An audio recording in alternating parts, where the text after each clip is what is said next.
مجید سے آج امثال القرآن کی آج 20ویں جو ہے وہ مثال ہے۔ اس مثال میں اللہ رب العزت نے ارشاد فرمایا کہ پہلے میں آپ کو خلاصہ بتا دیتا ہوں۔ اللہ رب العزت نے ارشاد فرمایا کہ ہم نے ایک انسان کو اپنی آیات دیں، اور یعنی آپ سمجھ لیں شریعت کا علم دیا، لیکن وہ انسان جو ہے وہ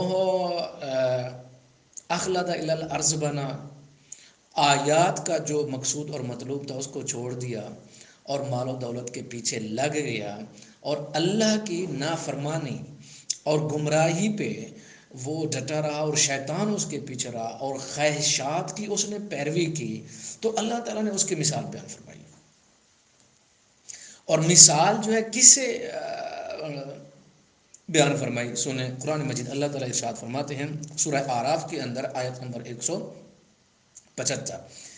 اللہ تعالیٰ ارشاد فرماتے ہیں وَاتْلُ عَلَيْهِمْ نَبَأَ الَّذِي آتَيْنَاهُ آيَاتِنَا، یعنی اے پیغمبر آپ اس شخص کی مثال ان کو بتائیے، سنائیے کہ جس کو ہم نے اپنی آیات دیں، فَانْسَلَخَ مِنْهَا، اس نے آیات کو چھوڑ دیا اور جو احکام تھے اس نے سارے پس پش ڈال دیے، فَأَتْبَعَهُ الشَّيْطَانُ، اور شیطان اس کے پیچھے لگ گیا، فَكَانَ مِنَ الْغَاوِينَ، اللہ رب العزت ارشاد فرماتے ہیں وہ گمراہ لوگوں میں سے ہو گیا۔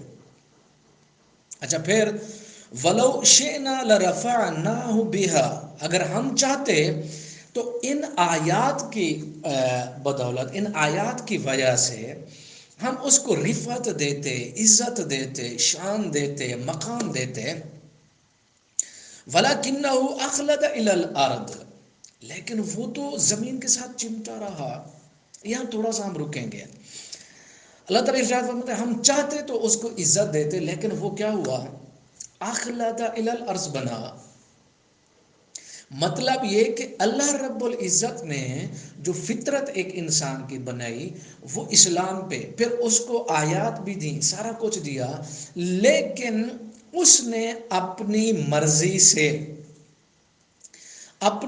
سے ایک راستہ چنا، اور پھر شیطان اس کے پیچھے لگا، اس کی ساری رغبتیں، اس کے شوق، اس کی سوچیں اور اس کی محبتیں اور اس کی ساری تمنائیں اور آرزوئیں وہ دوسرے راستے سے وابستہ ہو گئیں۔ سوچ سمجھ کر اس نے راستہ اختیار دوسرا چنا، اللہ اور اس کے رسول کو چھوڑ دیا۔ اب اللہ تعالیٰ ارشاد فرماتے ہیں ہم تو چاہتے تھے اس کو عزت دیں، اس کے پاس چونکہ آیات تھیں، سارا کچھ موجود تھا، پھر اللہ تعالیٰ ارشاد فرماتے ہیں اخلد الی الارض، لیکن وہ تو زمین کا ہو کر رہ گیا۔ مطلب یہ کہ اس نے وہ سارے اوصاف حمیدہ کو چھوڑ دیا اور سارے دلائل کو پس پش ڈال دیا، اور وہ اعمال جو اس کو آسمان کی بلندیوں اور رفعتوں کی طرف لے جانے والے تھے، جانتے بوجھتے چھوڑ دیا سارا کچھ۔ اخلد الی الارض بنا اور دنیا کا ہی ہو کر رہ گیا۔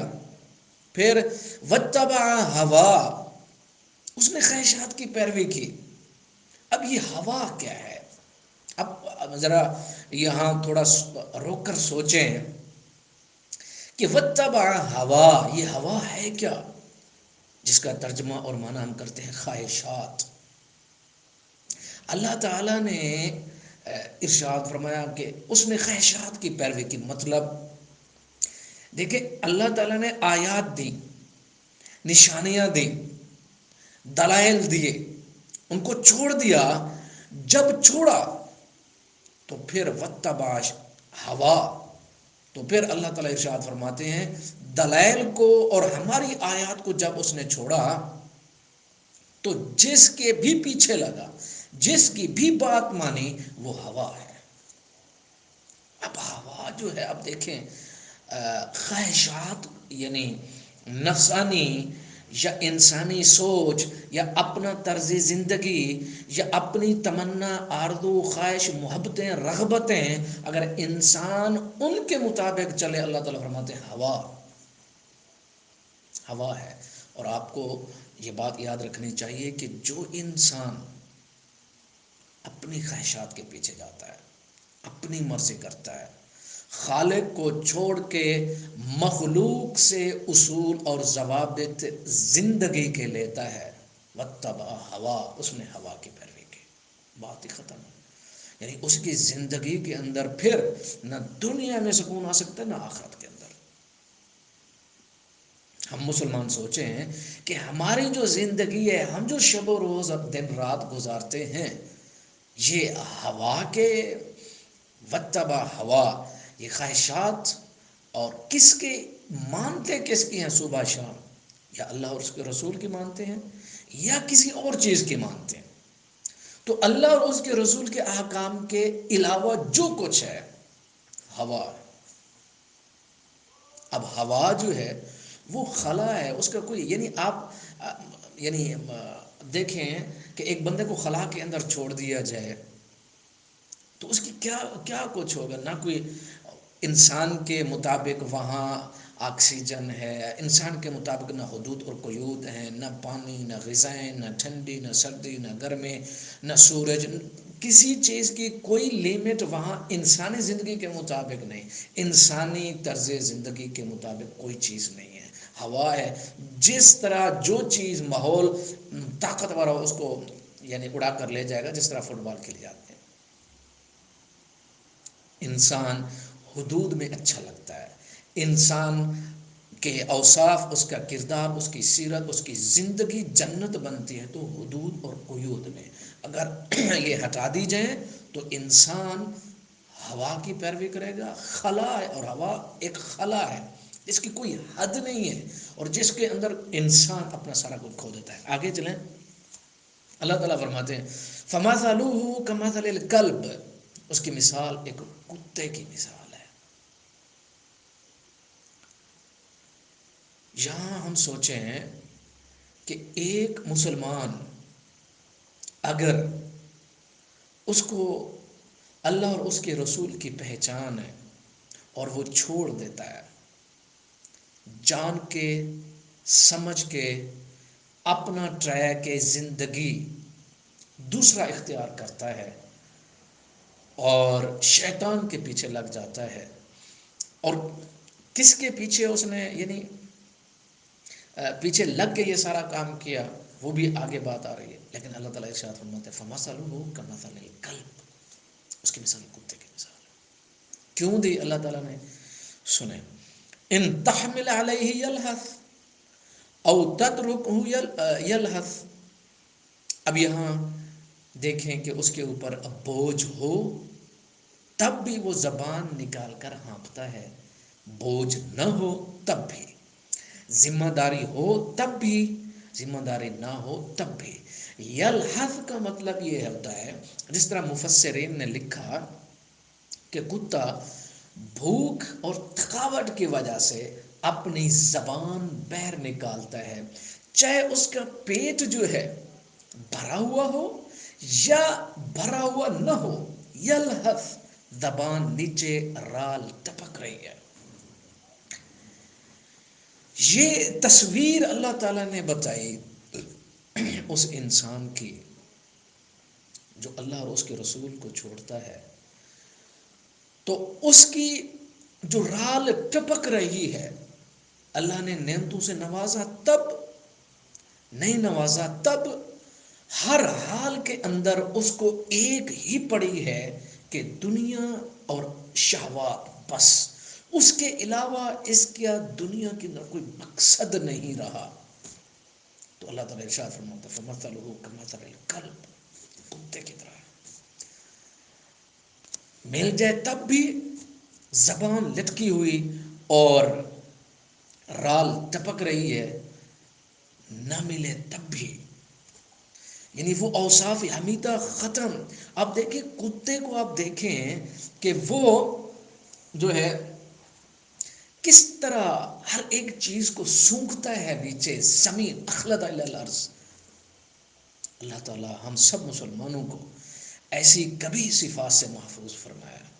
اللہ تعالیٰ ہم سب مسلمانوں کو خواہشات کا بندہ بننے سے محفوظ فرمائے۔ اللہ رب العزت ہم سب مسلمانوں کو ایسی سٹیج پہ جا کے کہ جہاں انسان کی سوچ جانوروں سے بھی بدتر بن جائے، اللہ تعالیٰ ہمیں محفوظ فرمائے۔ اللہ تعالیٰ سے ہماری دعا اور التجا، اے اللہ ہمارے شعور کی حفاظت فرما، اے اللہ ہمارے ایمان کی حفاظت فرما، اے اللہ ہمارے دل اور دماغ کے اندر جو جذبات اور سوچیں پیدا ہوتی ہیں، اے اللہ اگر وہ پاکیزہ ہیں تو اے اللہ ان کی بھی حفاظت فرما۔ اے اللہ ہمیں اپنے نفس کے گلاٹیوں سے محفوظ فرما۔ اے اللہ وہ کام کرنے کی توفیق دے جس سے تو راضی ہوتا ہے۔ اے اللہ ہمارے اعمال کی، ایمان کی، اے اللہ ہمارے اچھے اوصاف اور اچھے اخلاق اور اچھے اعمال کی حفاظت بھی فرما اور نیک اعمال کرنے کی بھی توفیق دے۔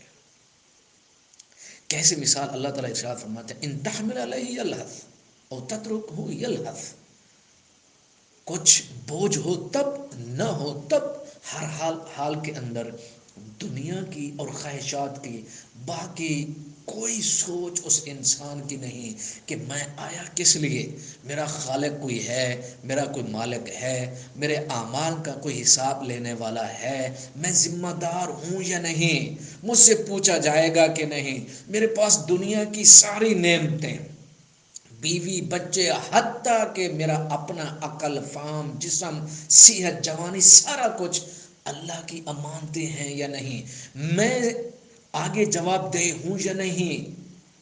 بندہ اگر نہیں سوچتا تو پھر یتبع، پھر کیا کرتا ہے، پھر وتبع ہوا، خواہشات کے پیچھے، اور یہ ایسی یعنی کبھی صورتحال ہے کہ انسان شیطان کے شکنجے میں آ جاتا ہے۔